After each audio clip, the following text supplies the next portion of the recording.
mengalahkan Miramar yang pertama ini.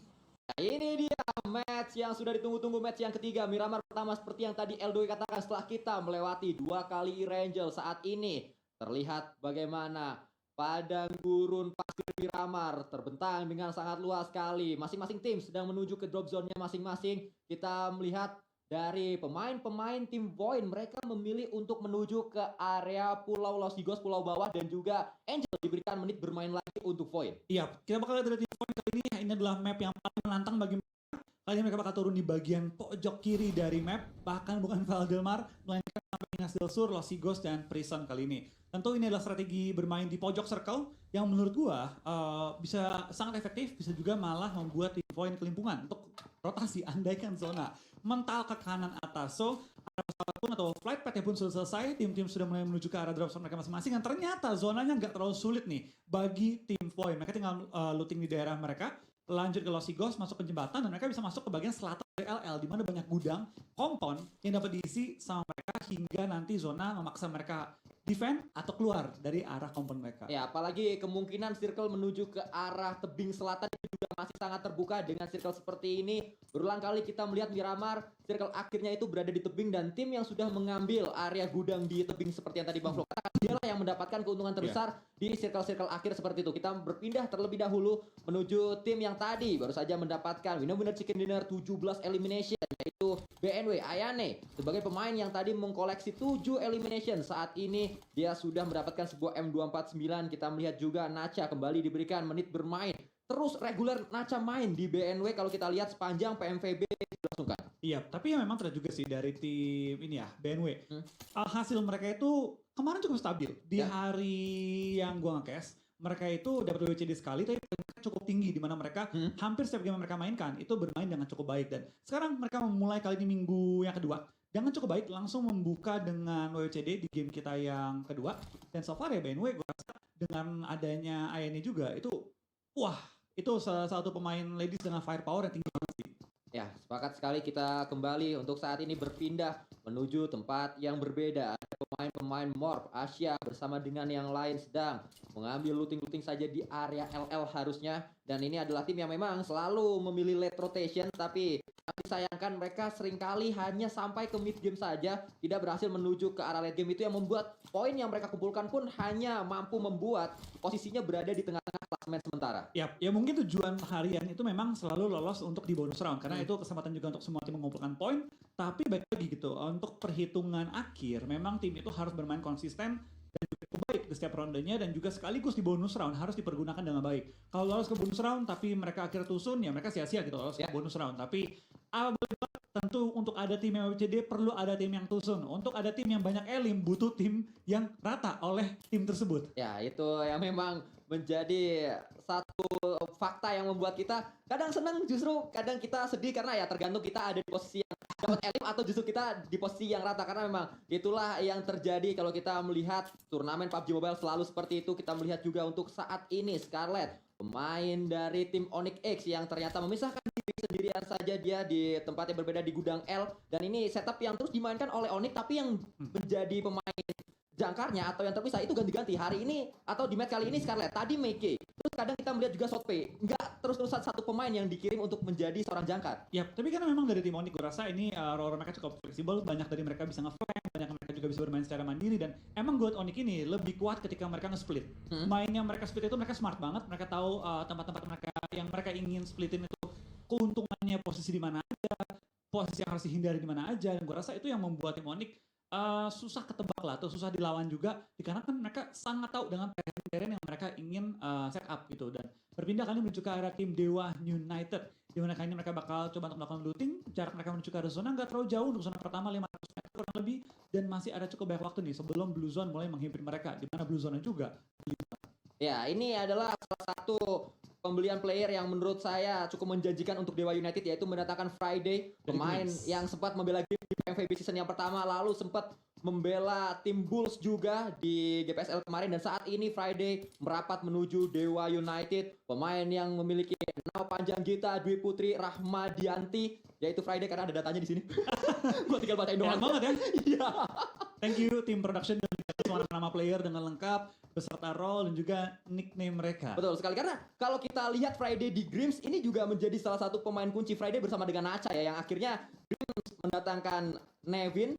Mereka menjadi tim yang cukup kuat karena kan Nevin season kemarin juga dapat peringkat-peringkat atas di PMVB, dan saat ini mereka akhirnya terpisah pemain-pemainnya dari Grims. Ada yang menuju ke BNW, lalu Friday tempat pindah tadi saya sebutkan ke Bulls, terus dia sekarang menuju ke Dewa, dan menariknya Dewa juga semuanya lepas dari tim ini atau keluar dari tim ini kecuali satu player saja, yaitu Aleta, yang mana Aleta siap ini jadi pemain andalan. Ya, tapi padahal ya, gue cukup kaget melihat Dewa United yang merombak total roster mereka. Gue sempat sebut ini dengan di case gue sebelumnya, di mana sebenarnya Dewa United hasilnya nggak buruk sebenarnya. Betul sekali. Malah dengan sebagai pendatang baru gitu ya, di scene dengan roster yang mereka bawa pada saat itu, hasil mereka cukup baik gitu hitungannya ya. Tapi ternyata mereka mengubah roster mereka dengan cukup drastis juga. Tentu pemain-pemain yang mereka masukkan juga yang sangat berkualitas. Gue tahu Caitlyn ketika bermain di Bonafide itu juga menjadi salah satu andalannya Bonafide, di bawah juga. Dan ya kita bakal lihat seperti apa Dewa United bakal bertanding di PMVB season kali ini sih. Karena tim-tim lain pun mulai banyak yang step up. Mulai banyak tim-tim yang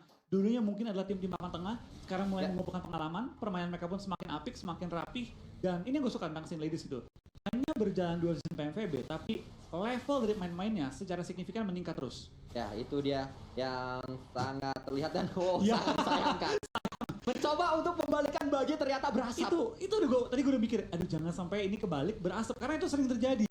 Sering terjadi, makanya pas dia tabrakin kendaraannya, jangan sampai nyangkut kebalik lalu berasap hitam, karena nggak bakal dipergunakan lagi kendaraannya.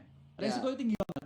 Ternyata betul saja tidak Tapi bisa digunakan, dan kita berpindah untuk saat ini Bang Flo menuju ke arah point of view dari seorang Niki. BNW bertemu dengan Daisy. Ada di depan sana pemain-pemain dari Daisy Cherry. Belum ada sebuah informasi yang dimiliki oleh Niki, tapi Niki melihat ada satu kendaraan, pastinya ada call menuju ke pemain-pemain BNW yang lain bahwa di tempat ini ada tim yang lainnya lagi. Sudah ada sebuah granat yang dikokang, tapi ternyata tidak melakukan tembakan demi tembakan. Satu knockdown cepat didapatkan oleh Niki dengan sebuah M4 mencoba untuk mendapatkan yang kedua. Pastinya langsung ada sebuah tembakan dari arah belakang. Ayane betul saja membantu dan mendapatkan satu knockdown lagi. Iya, ini diserap dari tim BNW menjebak tim Daisy dari belakang, dari depan ada pemain BNW yang sudah siap. Bahkan kali ini Chase sudah menubruk dan coba motongin pergerakan dari tim Daisy yang ingin coba kabur.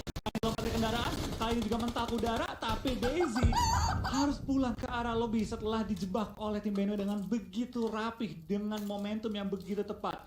Itu pergerakan mereka perfect banget. Dari Niki buka tembakan, dari AD follow up dari Ayana dari belakang, langsung ada juga tubrukan dari seorang Chase, membuat Daisy bahkan makin pemain dari BNW. Dan tadi gue sempat pikir Niki mau lempar granat, itu bagus banget, dia pengen mengutamakan tuh dia nggak ketahuan posisinya. Tapi ketika ada free knock yang begitu jelas sama mukanya, dia pun cancel granat, keluar tembakan, dapetin targetnya dengan free. Ya, dan mekaniknya cepat sekali Bang Flo, dari dia cancel granat, keputusan cepat juga, dan akhirnya mendapatkan satu knockdown yang sangat penting untuk membuat pemain-pemain Daisy kicep di match kali ini. Di match yang ketiga tidak bisa melakukan banyak hal, dan kita kembali memantau apa yang bisa dimainkan oleh pemain-pemain dari tim yang berbeda. ARF, pendatang baru yang saat ini terus kita pantau. ARF ini adalah salah satu tim yang sedang menggeliat di skena e-sport Indonesia, karena tidak hanya tim divisi PUBG Mobile mereka, karena juga PUBG Mobile yang laki-laki sering berhadapan dengan tim-tim profesional di sebuah turnamen. Iya, karena balik lagi sih, kita lihat kayaknya juga banyak tim-tim ladies ini juga satu organisasi dengan tim profesional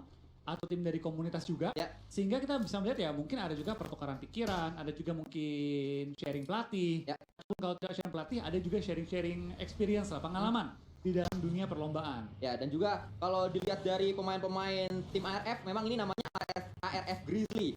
Sebelumnya Grizzly ini adalah tim dari Grims juga, Grims Grizzly, dan ya ini dia banyak sekali memang Grims tuh punya banyak teman atau tim ladies ya, yang akhirnya dia pindah ke berbagai organisasi yang lain-lain gitu. Jangan kan ladies Sanskoy, untuk tim komunitasnya baik banget. Cowoknya juga ya. Gue pernah pakai satu turnamen, kalau nggak salah ada 3 atau 4 tim Grims di satu turnamen tersebut. Iya, dan itu udah lolos ke grand final loh. Wow. Ke grand final, berarti memang Grims ini bisa dibilang menciptakan juga banyak pemain-pemain hebat dari komunitas, dari bisa dibilang non-pro ya.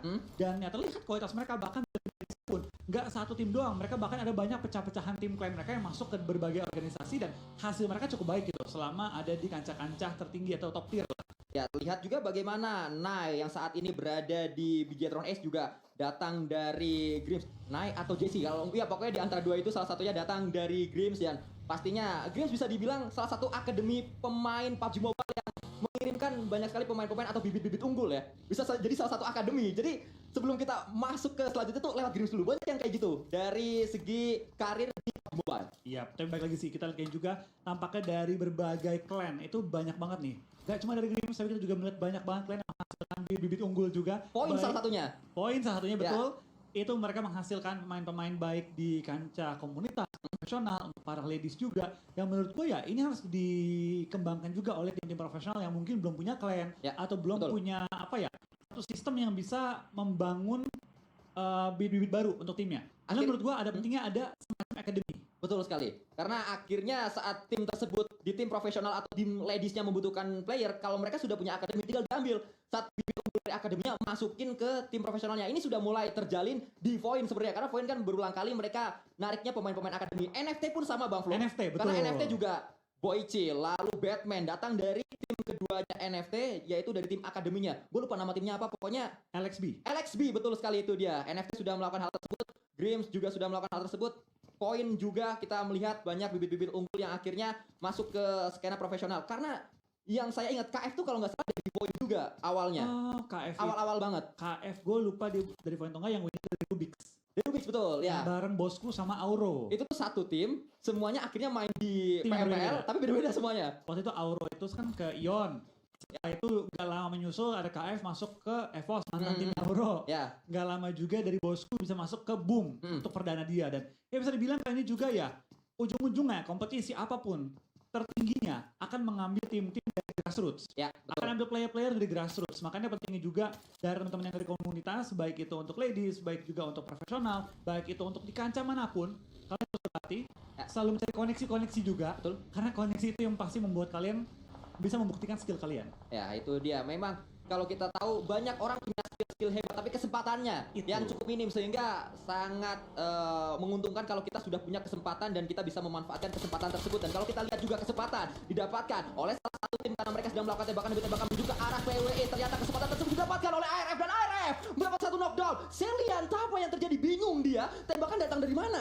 Dia tadi berdiam diri saja, tidak bergerak, tidak mundur dari kendaraannya sudah mulai berasap. Tapi ternyata dari tim ARF pun langsung dihujani peluru dari tim lawannya, TWE. Tidak berdiam diri saja, mereka pun langsung membombardir tim ARF dengan peluru-peluru panas dan membuat tim ARF tidak semudah itu untuk merush ke arah Skelia yang dalam posisi knockout sementara waktu ini. Ya, terus kita pantau. Terus kita lihat saat ini pergerakan sudah langsung dibangun oleh pemain-pemain dari ARF. Yupi bersama Wah, Kai. dengan Nadra sudah berada di satu tempat. Turun terlebih dahulu. Ada pemantauan menuju ke area atas karena memang ada Sope di sana. Sope sedang diincar tapi belum ada knockdown menuju ke arah Sope. Ya, dan Nadra memberikan kali ini tembakan-tembakan mid range menuju ke arah tim Onyx coba untuk mengusir mereka, tapi TWE tampaknya bisa juga menyelamatkan seorang Skelia yang sudah sampai ke arah perumahan compound dan sudah di tempat yang cukup aman untuk sementara waktu ini. TWE tampaknya mereka nggak bisa masuk terlalu jauh dikarenakan ada third party yang bisa join fight juga. Yupi sudah megang kali ini karnya tapi hanya memberikan tembak-tembakan peringatan Ya. untuk mengusir lawan-lawan yang ada sekiranya niatan untuk menubruk ke arah compound mereka. Tidaknya dengan ada suara kar tersebut, tim-tim yang berada di sekitar compound dari Yupi mendengar dan mereka lebih waspada lagi, tidak boleh terlalu gegabah, tidak boleh terlalu overfit menuju ke arah tempat ARF berada. Karena kalau kita lihat tadi, kalau nggak salah scope yang dimiliki oleh Yupi itu hanyalah holo saja, bukan scope yang cukup jauh bisa menjangkau lawan-lawannya. Apakah sudah diganti ataukah ada kiriman scope dari yang lain? Ya betul saja masih holo sampai sekarang. Iya, masih holo juga. Tapi terlihat juga dari tim ARF yang mereka coba untuk memindahkan kendaraan-kendaraan mereka. Ini sebenarnya komponen cukup enak, tapi baik lagi. Potensi diganggu dari high ground tinggi banget. Makanya gue jarang suka mengisi 4 orang di area ini. Gue lebih suka 2 split 2 ke perbukitan sekitarnya. Tapi kita bakal pindah menuju ke arah tim CX mana tadi ada tim DU melintas tepat depan mereka. Tapi dari tim CX juga harus memikirkan next step mereka. Karena zona sudah bergerak dan hampir menghimpit mereka. Sedangkan dari tim DU malah sudah melakukan pemotongan terhadap tim CX. Tampaknya CX tadi sedikit lemah dan melepaskan ujung dari zonanya ke tim DU. Ya, CX warning Heli, mereka tidak boleh mengulangi apa yang mereka alami di match yang pertama, pulang dengan cepat. Di match pertama, sebagai tim pertama yang menuju ke arah lobby, harus segera dientaskan PR tersebut. Jangan sampai hal seperti itu terulang lagi, dialami lagi oleh tim CX warning Heli. Tapi saat ini, mereka sedang terlibat sebuah fight. Ada pemantauan yang dibangun oleh Sasha menuju ke area depan. Ada Friday dari Dewa United bersama dengan pemain-pemain Dewa United yang lain. Alea Asyap berada di area sebelah kiri, tapi Jetty, pemain yang baru didatangkan ke rumahnya yaitu Bigetron A, saat ini mendapatkan satu knockdown penting menuju ke arah lawan lawannya tadi. Tembakan mulai dibangun oleh Claira menuju ke area depan. Sudah diketahui di mana Dewa United berada, tapi Dewa United belum memberikan tembakan balasan. Iya, kita bakal lihat dari tim CXG juga tampaknya dalam posisi cukup sulit setelah zona tadi sudah muncul dan kembali mental dari posisi mereka. DU pun harus memikirkan hal yang sama, yaitu gimana cara mereka rotasi menuju ke arah next zone. Karena biasa zona keempat, OTW yang kelima, itu adalah zona paling menantang untuk mendapatkan space andaikan tim belum masuk ke arah zona Nissan Squid. Karena timnya masih banyak banget, space-nya mulai terbatas, limited, tapi untuk menuju ke arah tempat tersebut butuh scouting dan juga butuh keputusan yang rapi banget. Harus hati-hati, ada 1-2 peluru tadi yang nyerempet sedikit menuju ke arah P pemain dari CX Warning Heli, tapi tembakan dengan kar kali 8 coba dilakukan oleh Nicky menuju ke area depan. Balasan juga dibangun oleh pemain-pemain Void berganti dengan sebuah M4. Gemes nampaknya dengan bolt action akan coba mengganti dengan senjata AR, tapi kali ini kembali kali 8 disiapkan. Tembakan demi tembakan akhirnya dilakukan menuju ke area terakhir dari poin. Roses yang sedang diincar, ada 2 peluru masuk, masih ada kesempatan Roses untuk ngacir dan Roses touchdown dia di bawah bukit yang sedang dikuasai oleh Nicky, tapi Nicky sedang mengkuk granat akan melemparkan menuju ke arah Roses yang datang. Iya, kita bakal juga dapatkan seorang chaser tembakan di bagian atas dari atapnya. Nicky bakal mendapatkan poin-poin tambahan dan memastikan poin masuk untuk tim BNW yang sudah mengantongi total 5 poin. Glenn Sisi dari BTR fight dengan kuda terbang dan terlihat begitu banyak player mulai berjatuhan, mulai dipulangkan ke arah lobby di zona kita yang kali ini. Dan kita bakal dari seorang Nadia mendapatkan poin kali ini yang cukup free ke yang tadi hanya bisa running tanpa ada cover yang memadai, tapi yang knock siapa, yang secure siapa, tampaknya BNW yang mendapat keuntungan terbesar dari fight yang tadi berlangsung. Ya, saat ini sedang kita lihat bagaimana fight melibatkan 2 tim warna kuning. BNW juga poin tembakan dilakukan. BNW 1 tumbang, Nicky berada di area atas, harus segera diselamatkan, tapi ada balasan juga sakit dari Ayane. Membalas apa yang dilakukan Void menuju ke arah Nicky tadi, membuat Void juga tumbang. Saat ini sedang memiliki PR, sama-sama punya PR untuk melakukan penyelamatan, tapi tidak untuk BNW karena Nicky terlihat menjadi confirm elimination. Nacha justru ikut-ikutan tumbang di tempat yang berbeda, membuat Ayane lebih banyak lagi PR-nya, lebih overthinking lagi. Dia harus segera menyelamatkan rekannya terlebih dahulu. Tapi terlihat juga tampaknya dari seorang Ayane, dia harus mulai mempertimbangkan nih, mau main aman atau mau main galak. Tampaknya Ayane fokus untuk coba menumbangkan lawan-lawan sekitar area dulu agar lebih aman untuk nantinya dia revive seorang Nacha. Tapi dengan zona yang sudah mulai menutup, tampaknya tim-tim pun sudah mulai harus berhadapan satu dengan lainnya, dan Ayane kali ini bakal bertahan dan coba untuk nge-smoke setup terlebih dahulu ke arah teman-temannya di lain sisi. Onyx fight dengan 2 tim yang berbeda, Alter Ego dan juga dari tim Bigetron yang mulai harus disecure oleh oleh tim Alter Ego kali ini. Ya, kita lihat bagaimana 1 knock kembali didapatkan di tempat yang berbeda tadi. Mute juga menjadi korban dari keganasan landa kuning. Wah, yaitu Onyx, bisa. tapi Void Caroline memiliki angle shoot menuju ke arah 1 pemain Nacha yang akan coba diselamatkan. Tidak bisa diselamatkan lagi. Kita berpindah menuju ke arah point of view dari Scarlet. Saat ini datang dia menuju ke area bawah, sedang mengincar seorang Bebila di bawah sana. Ada sebuah pergerakan komit yang coba dibangun oleh pemain-pemain Onyx karena terlihat banyak sekali pemain Onyx yang coba untuk datang dengan sebuah kendaraan. Sudah touchdown mereka bersama-sama. Kuda terbang dilumat habis, dipulangkan menuju ke arah lobby. Iya, Bigetron dalam posisi yang cukup sulit juga di Bebila. Awal posisi dan bahkan dipulangkan ke arah lobby tanpa bisa mengantongi poin yang dia tadi hampir dapatkan. Cecil masih diselamatkan dan Onyx begitu nyaman masuk ke arah zona. Bahkan di minimap dia, hanya dialah yang sudah masuk ke arah zona, di mana tim-tim lain masih ada di pinggir-pinggir ataupun bahkan di luar area dari zona yang sudah muncul. Ya, ini adalah Onyx yang berbeda. Bukan Onyx di minggu yang pertama, ini Onyx di minggu yang kedua, di mana mereka sudah tahu apa yang mereka lakukan. Mereka tahu bagaimana caranya mendapatkan elim demi elim. Mereka tahu bagaimana caranya mendapatkan poin-poin penting.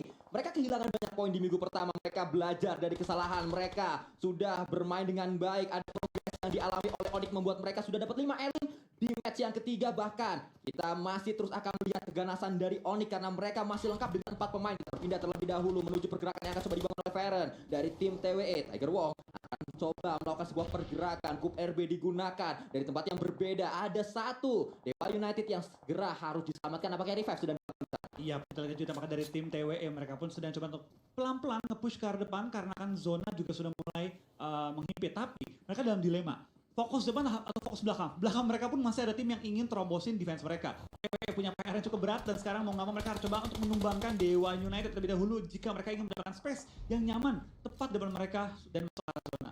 Ya, kita melihat bagaimana perjuangan Dewa United terselimuti oleh Blue Zone. Akan datang menuju ke area depan. Ada sebuah jump shoot yang dilakukan Aleta, gagal jump shoot. Tapi ada backup yang cepat datang dari rekan-rekan Aleta menuju ke area depan. Friday sudah ada di tempat yang berbeda. Friday sudah touchdown duluan menuju ke area circle. Dan kita akan lihat apa yang bisa dibantu, apa yang bisa dilakukan oleh Friday untuk membantu maksud saya rekan-rekannya. Dan ternyata Friday dapat 1 pemain yang sudah knockdown bisa diselamatkan atau bisa didapatkan confirmnya oleh Friday. Ada Varen sebagai pemain terakhir yang akan segera dilumat, tapi ternyata fokus. Varen lah yang dapetin Friday. Dewa United pulang seluruhnya di posisi ke-10. Iya, tampaknya dari tim Dewa United dan Friday terlalu fokus kepada orang yang knock, lupa bahwa atau mungkin tidak sadar bahwa ada orang yang ngumpet di balik bukitnya. Varen menggunakan timing tersebut dengan sangat baik. Yap, kehilangan seorang teman, tapi dia mendapatkan lawannya sekaligus juga menumbangkan seluruh tim Dewa United. Masuk zona kita yang kelima, OTW yang ke-6 bentar lagi, tampaknya tinggal 9 tim yang tersisa, 22 player yang remaining, dan tim yang utuh. Hingga Onyx, Alter Ego, dan juga Morph. Ya, itu adalah 3 tim yang masih memiliki 4 punggawa. Kita lihat bagaimana 2 atau salah satu di antaranya sedang berada di tempat ini. Morph akan segera berhadapan dengan pemain-pemain Void dan juga ada Alter Ego. Dengan 3 pemain mereka sudah melakukan setup sedemikian rupa. Alter Ego juga masih lengkap dengan 4 pemainnya berada di tempat yang sama bersama dengan tim Morph. Sebuah smoke mulai di pop up oleh Gea untuk menutup vision dari lawan-lawan yang ada di depan.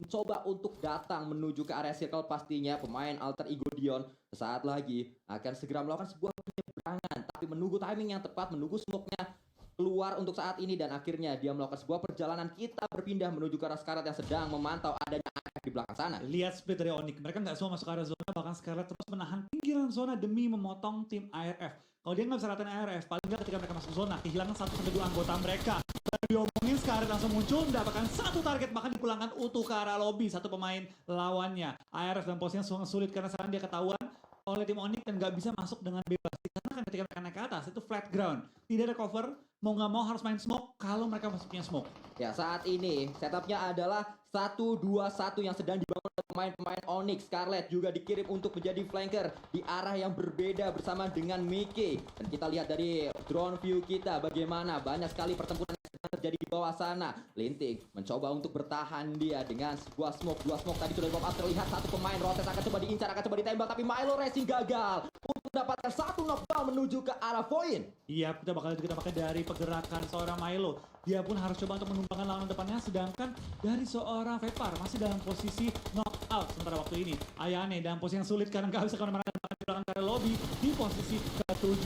Onyx begitu enak posisi mereka, tinggal nyayur kiri, nyayur kanan, tinggal dapetin poin-poin yang begitu gratis dari posisi high ground mereka kali ini. Dan Onyx sudah mengantongi 11 total elimination. Dapatkah mereka memecahkan rekor dari jumlah elim yang sudah ada itu 20? Ya, terlihat bagaimana masih bisa bertambah, bahkan bertambah dengan banyak sekali menuju ke arah pemain-pemain dari Alter Ego. Linting tertangkap dia oleh Shotpe yang terlalu GG di area atas. Mendapatkan pemain-pemain Alter Ego dibuat tidak berdaya. Alter Ego bahkan ada commit push yang coba dibangun oleh pemain-pemain Onyx X. Iya, kita bakal dari seorang Mickey mulai memisahkan diri dengan timnya dan coba untuk melakukan flank ke arah lawan-lawannya, yaitu tim Grims dan juga ada tim TWE Varen yang masih bertahan di sisi jauh dari zona kali ini. Cecil mulai kali ini mengkonfirmasi poin-poin yang berharga dan Gea ngumpet dalam area rumah, malah ketahuan, dan kali ini Shotpe lagi memikirkan lompat nggak. Ternyata nggak perlu lompat karena di bait oleh salah satu temannya, itu seorang Cecil tadi. 15 elimination sementara waktu sudah dikumpulkan oleh pemain-pemain Onyx X. Masih bisa bertambah menjadi 18 kalau 3 yang tersisa juga dikumpulkan oleh Onyx. Grims berada di bawah sana. Mickey sebagai pemain yang dikirim untuk melakukan flank berada di area kanan, tidak melihat ada backstep yang akan coba diambil oleh Onyx menuju ke arah Grims. Granat sedang dikokang, sangat matang granatnya, coba dilemparkan, meledak tapi belum memberikan damage yang berarti. Iya, kita bakal dari seorang Mickey bakal terus mengganggu pergerakan dari tim Grims, tapi nggak mau overcommit juga untuk membuka badan terlalu lebar. Dan Mickey ada backup dari temannya, bakal langsung lompat ke bawah juga tampaknya belum terlalu tersadar oleh tim Grims. Bahkan Mickey dengan begitu free sampai tidak ditumbangkan oleh lawannya Grims dalam posisi yang tadi yang terlalu sulit. Tapi Cecil mengetahui bahwa tinggal 1 lawannya tersisa, itu pun udah ke spot out. TWE Varen, kalau gue jadi dia, gue lari ke blue zone. Ya, terlihat bagaimana kemenangan di depan mata, dan ini dia sebuah kemenangan yang kembali didapatkan oleh Onyx X. Makan gultik ketusuk